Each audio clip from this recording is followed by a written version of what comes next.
Evening, everyone. Thank you so much for coming. I love these services because they're so intimate, which is great. So tonight, this is our Good Friday service. How it's going to work is it's songs and readings. So it's like a really sad Christmas. It's like a similar idea. So what we're going to do is we're going to do a reading and a song. The candles will be extinguished one at a time. And then what I ask is that at the end of the service, you leave in silence. So that's how that will work, is that you're welcome to chit chat and talk outside, but we'll process out together in silence. If you brought a donation with you tonight, we aren't going to collect them, but you can put them there's a box right on the table in the back. So you're welcome to put any donations you brought with you in the box. But we won't be collecting a donation either. So thank you for participating tonight with us. It'll start in about 2 minutes.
join together and sing. King of my life, I crown thee now. Thine shall the glory be.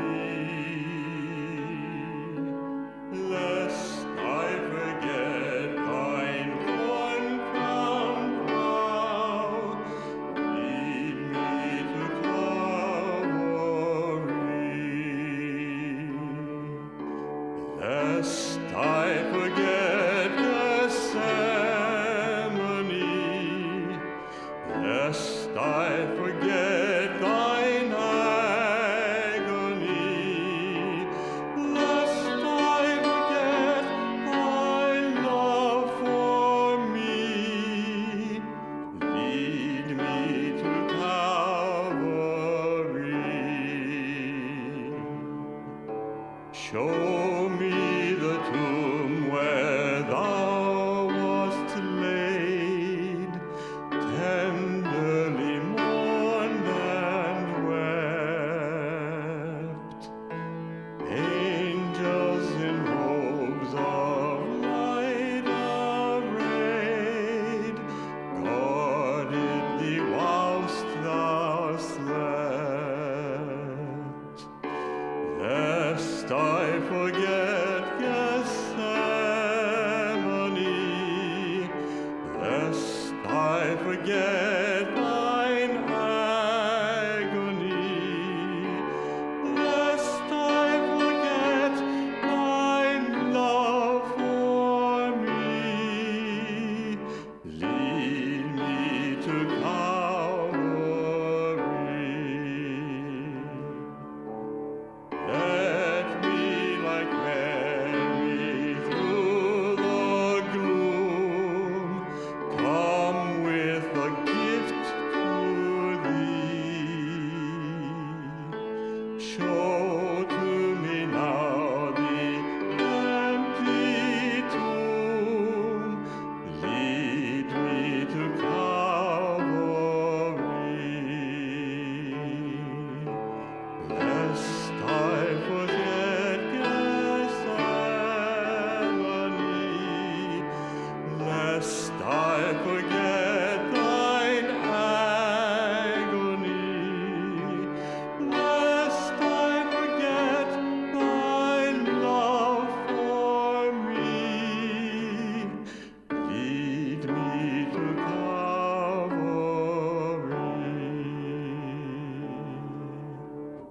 May I be willing, Lord, to bear daily my cross for thee, even thy cup of grief to share. Thou hast borne all for me. Lest I forget Gethsemane, lest I forget thine agony, lest I forget thy love for me, lead me to Calvary.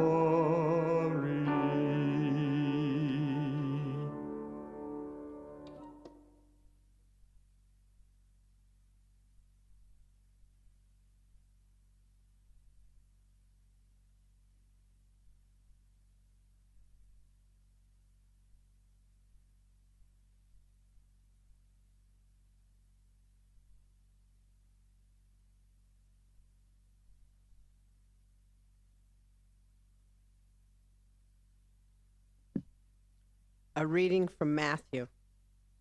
Then Jesus said to them, "You will all become deserters because of me this night, for it is written, I will strike the shepherd, and the sheep of the flock will be scattered. But after I am raised up, I will go ahead of you to Galilee." Peter said to him, "Though all become deserters because of you, I will never desert you."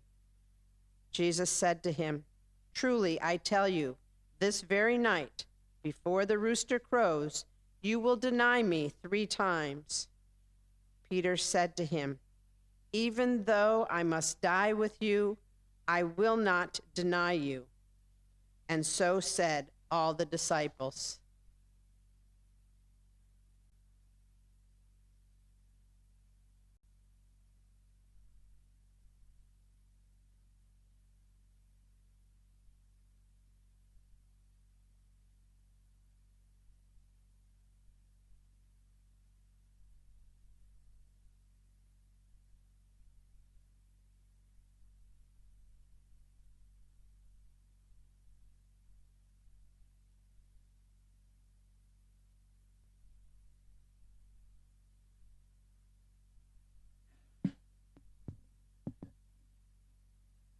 Also from Matthew. Then Jesus went with them to a place called Gethsemane, and he said to his disciples, sit here while I go over there and pray. He took with them Peter and the 2 sons of Zebedee, and began to be grieved and agitated. Then he said to them, I am deeply grieved, even to death. Remain here and stay awake with me. And going a little farther, he threw himself on the ground and prayed, my Father, if it is possible, let this cup pass from me. Yet not what I want, but what you want. Then he came to the disciples and found them sleeping. And he said to Peter, so, could you not stay awake with me 1 hour? Stay awake and pray that you may not come into the time of trial. The spirit indeed is willing, but the flesh is weak. Again he went away for the 2nd time and prayed, my Father, if this cannot pass unless I drink it, your will be done. Again he came and found them sleeping, for their eyes were heavy. So leaving them again, he went away and prayed for the 3rd time, saying the same words.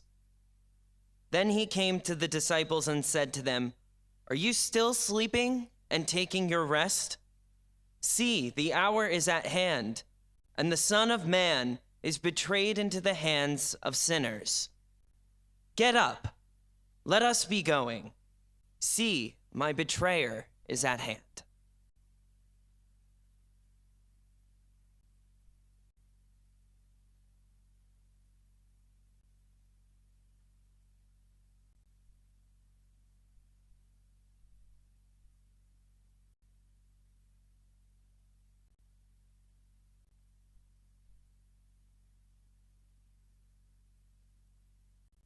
Continuing the story. While he was still speaking, Judas, one of the 12, arrived. With him was a large crowd with swords and clubs from the chief priests and the elders of the people. Now the betrayer had given them a sign, saying, the one I will kiss is the man. Arrest him.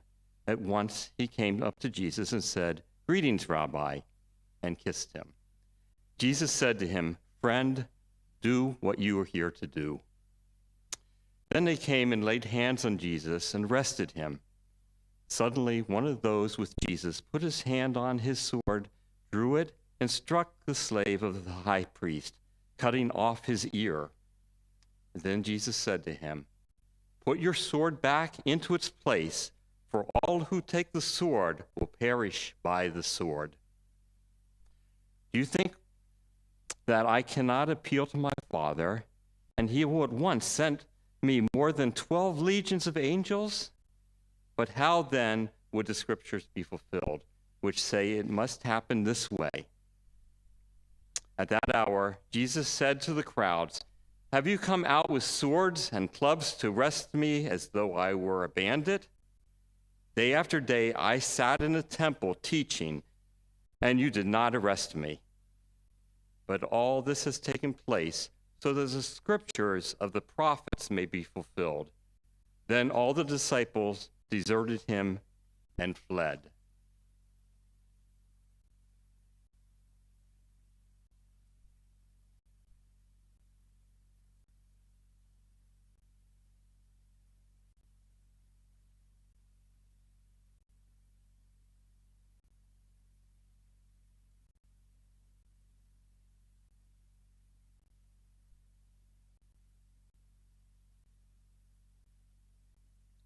Those who had arrested Jesus took him to Caiaphas, the high priest, in whose house the scribes and elders had gathered.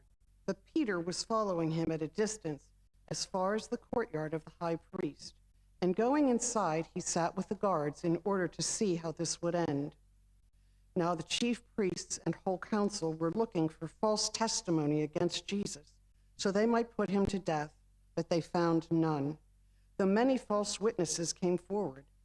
At last, 2 came forward and said, "This fellow said, 'I am able to destroy the temple of God and to build it in 3 days.'" The high priest stood up and said, "Have you no answer? What is it they testify against you?" But Jesus was silent. Then the high priest said to him, "I put you under oath before the living God.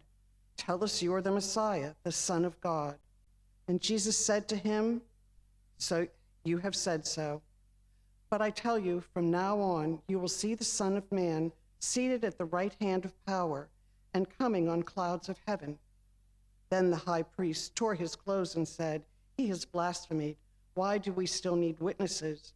You have now heard his blasphemy. What is your verdict?" They answered, "He deserves death." They spat in his face and struck him. Some slapped him, saying, "Prophesy to us, you Messiah. Who is it that struck you?" The word of the Lord.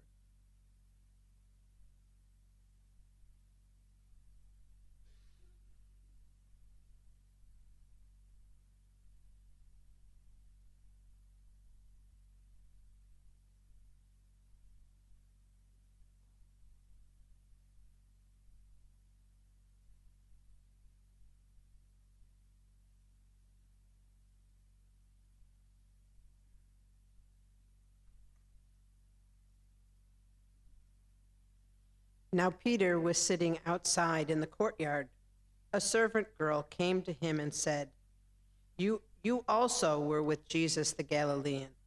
But he denied it before all of them, saying, "I do not know what you are talking about."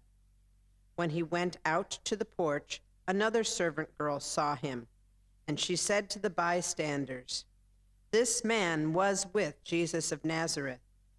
Again he denied it with an oath, "I do not know the man."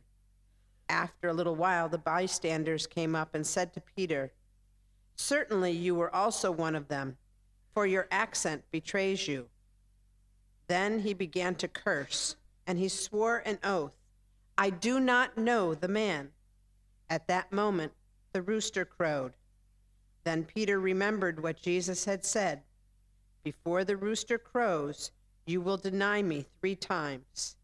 And he went out and wept bitterly.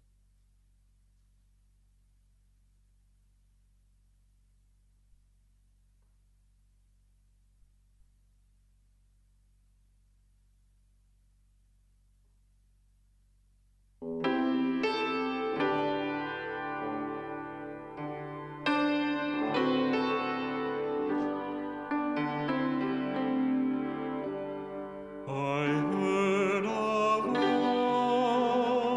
voice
When morning came, all the chief priests and all the elders of the people conferred together against Jesus in order to bring about his death. They bound him, led him away, and handed him over to Pilate, the governor.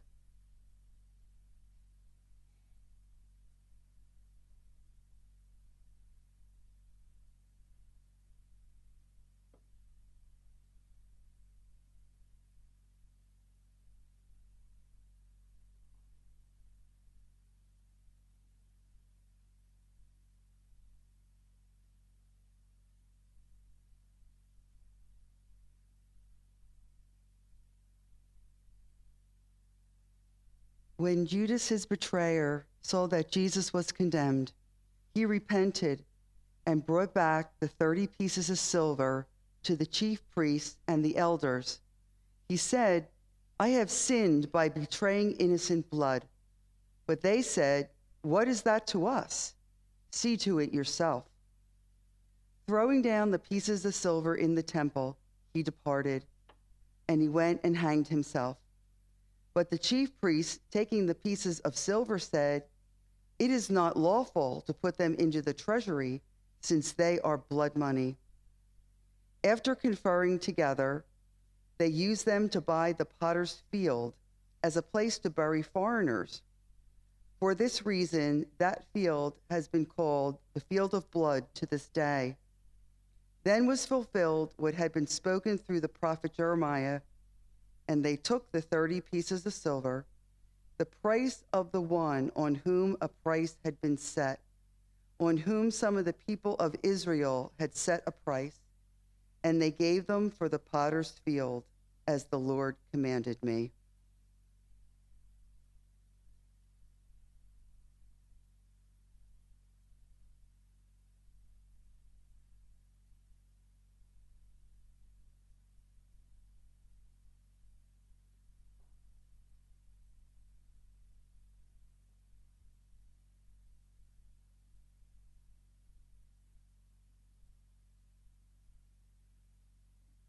Now Jesus stood before the governor, and the governor asked him, "Are you the king of the Jews?"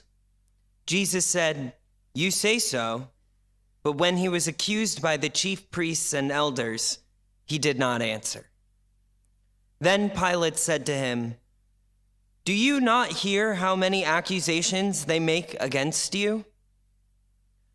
But he gave him no answer, not even to a single charge, so that the governor was greatly amazed.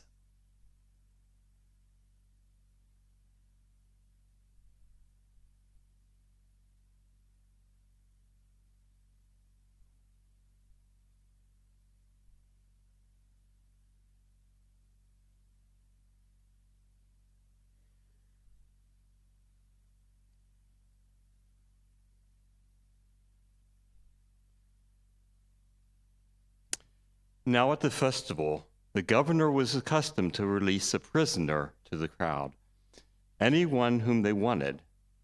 At that time, they had a notorious prisoner called Jesus Barabbas.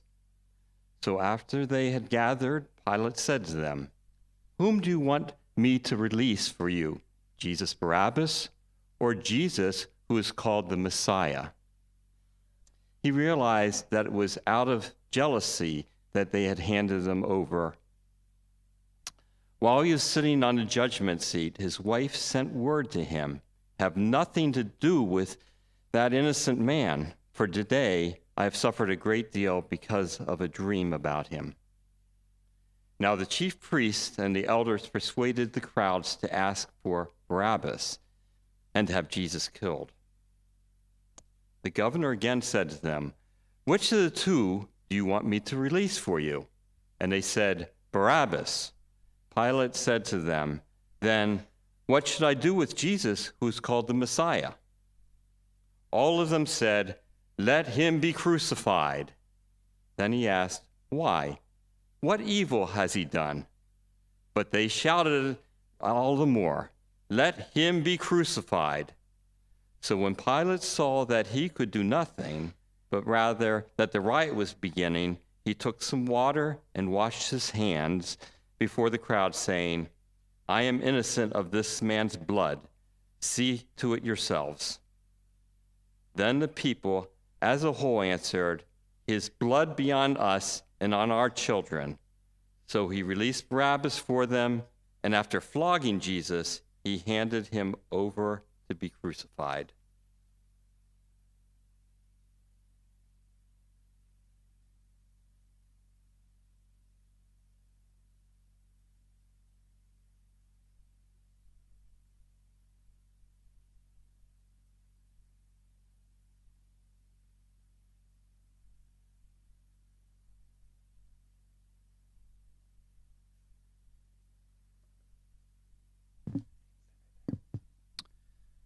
Then the soldiers of the governor took Jesus into the governor's headquarters. They gathered the whole cohort around him. They stripped him, put a scarlet robe on him, and after twisting some thorns into a crown, they put the crown on his head. They put a reed in his right hand and knelt before him, and they mocked him, saying, "Hail, King of the Jews!" They spat on him. They took a reed and they struck him in the head.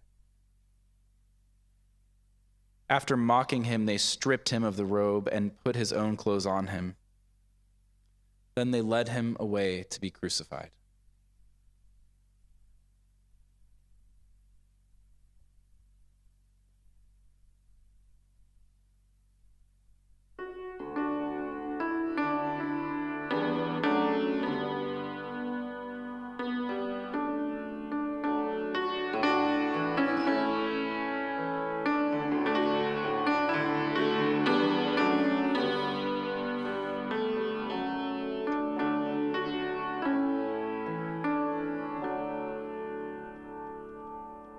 How deep the Father's love for us, how vast beyond all measure, that he should give his only Son to make a wretch his treasure.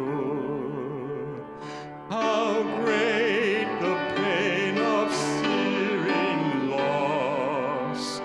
The Father turns his face away, as wounds which mar the chosen one bring many sons to glory.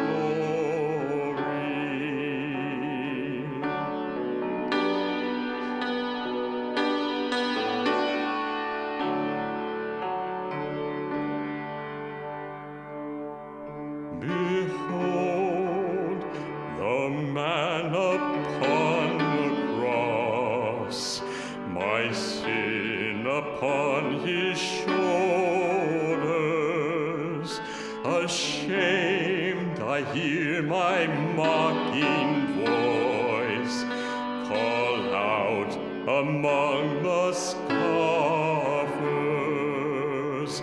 It was my sin that held him there until it was accomplished. His dying breath has brought me life. I know that it is finished.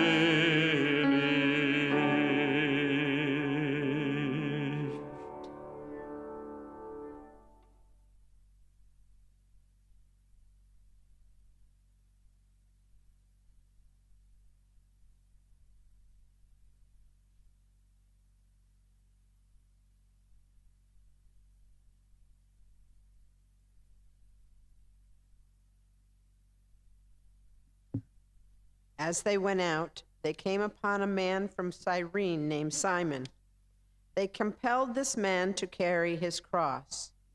And when they came to a place called Golgotha, which means place of a skull, They offered him wine to drink, mixed with gall.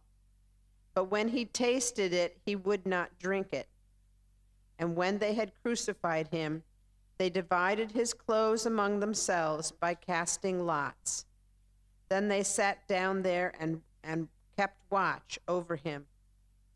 Over his head they put the charge against him, which read, "This is Jesus, the King of the Jews."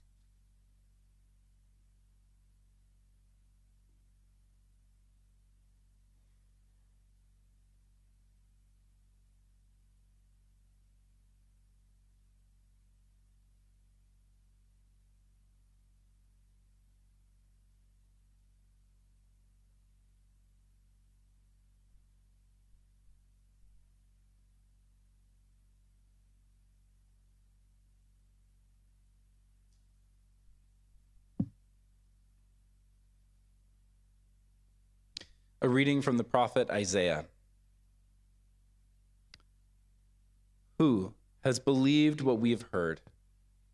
And to whom has the arm of the Lord been revealed? For he grew up before him like a young plant, like a root out of dry ground. He had no form or majesty that we should even look at him, nothing in his appearance that we should desire him. He was despised and rejected by others, a man of suffering, acquainted with infirmity. And as one from whom the others hide their face, he was despised. And we held him of no account. Surely he has borne our infirmities and carried our diseases, yet we account him stricken, struck down by God, and afflicted.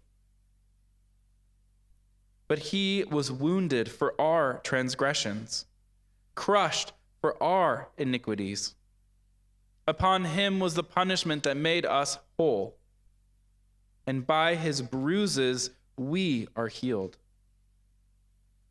All we like sheep have gone astray. We have all turned to our own way, and the Lord has laid on him the iniquity of us all. He was oppressed, he was afflicted, yet he did not open his mouth. Like a lamb that is led to slaughter, like a sheep that is before its shearers, silent.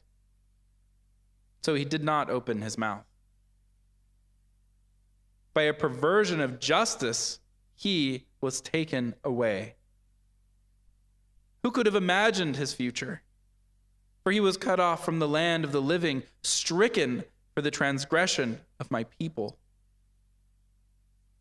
They made his grave with the wicked and his tomb with the rich, although he had done no violence, and there was no deceit in his mouth. Yet it is the will of the Lord to crush him with pain.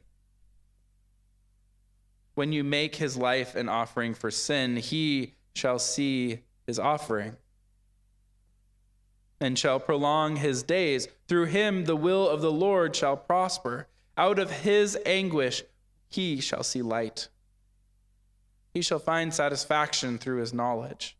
The righteous one, my servant, shall make many righteous. He shall bear their iniquities. Therefore I will allot him a portion with the great. He shall divide the spoils with the strong, because he poured himself out to death and was numbered with the transgressors. Yet he bore the sin of many and made intercession for the transgressors. Matthew.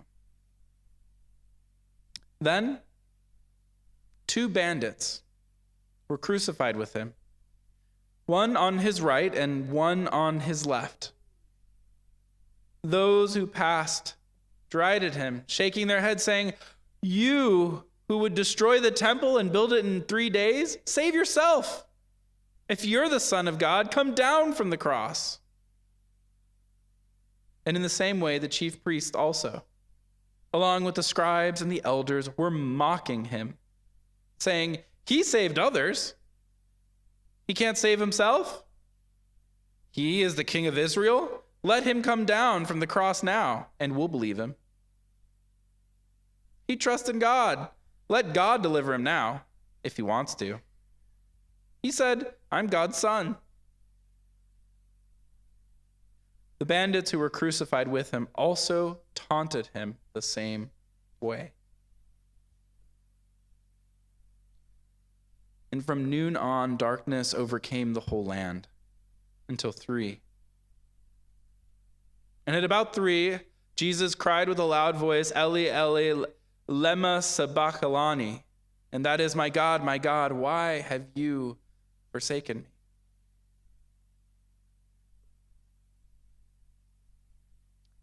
There are 2 truths that tonight brings us. The first truth is one that I wish wasn't true. There is something deep inside of us as humans that demands blood. A violence that sometimes we wrap in legitimacy. Sometimes it looks like religion. It looks like the chief priests mocking someone. It looks like the elders of our people conspiring to kill someone. It looks like our churches abandoning, planning, killing. And sometimes the violence that is inside of us, deep in our bones, sometimes it comes out like a governor washing his hands of the system he controls. We take our violence and we wrap a government around it and pretend like that makes it okay. The first and deep truth of tonight is that we have inside of us a deep violence, and it consumes everything that's good if we let it. We saw the very presence and light of God, and we saw that and said, let's kill that.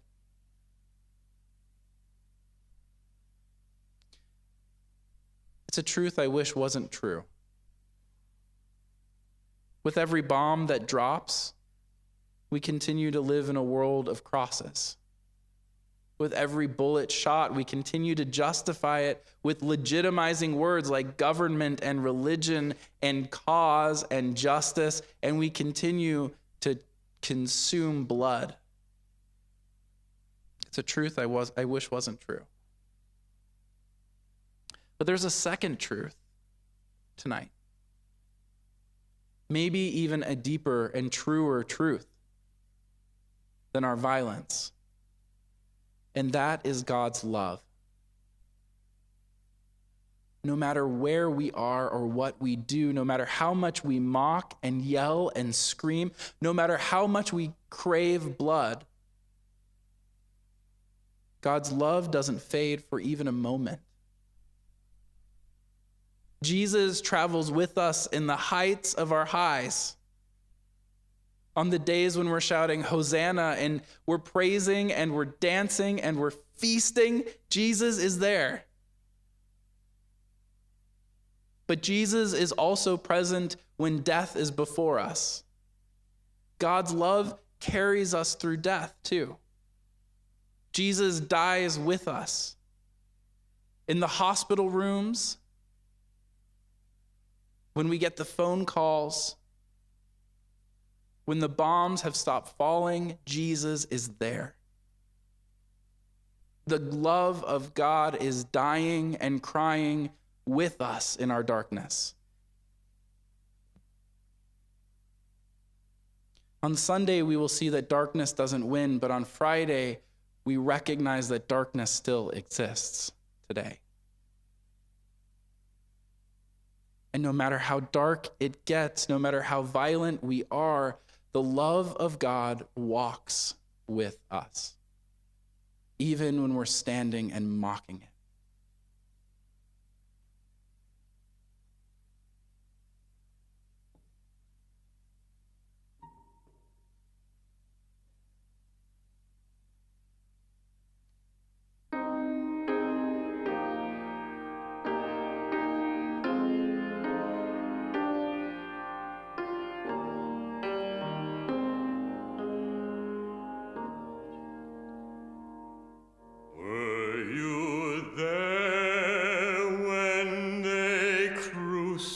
crucified my Lord.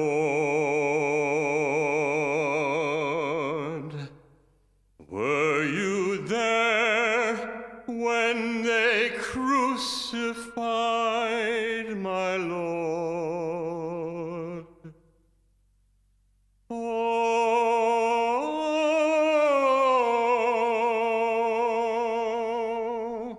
sometimes it causes me to tremble, tremble, tremble. Were you there when they crucified my Lord?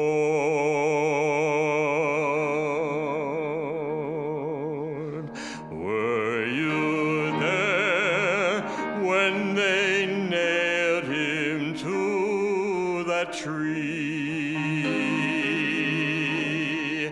Were you there when they nailed him to the tree?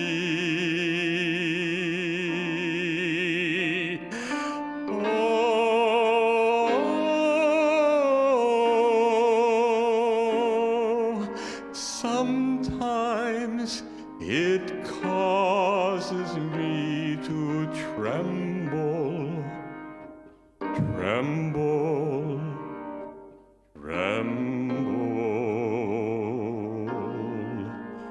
Were you there when they nailed him to that tree?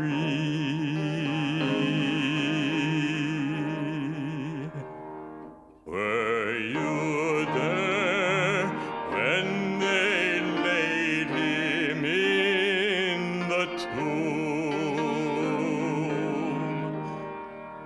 Were you there when they laid him in the tomb?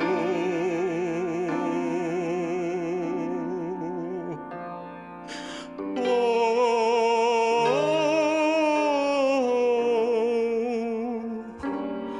sometimes it causes me to tremble, tremble, tremble. Were you there when they laid him in the tomb?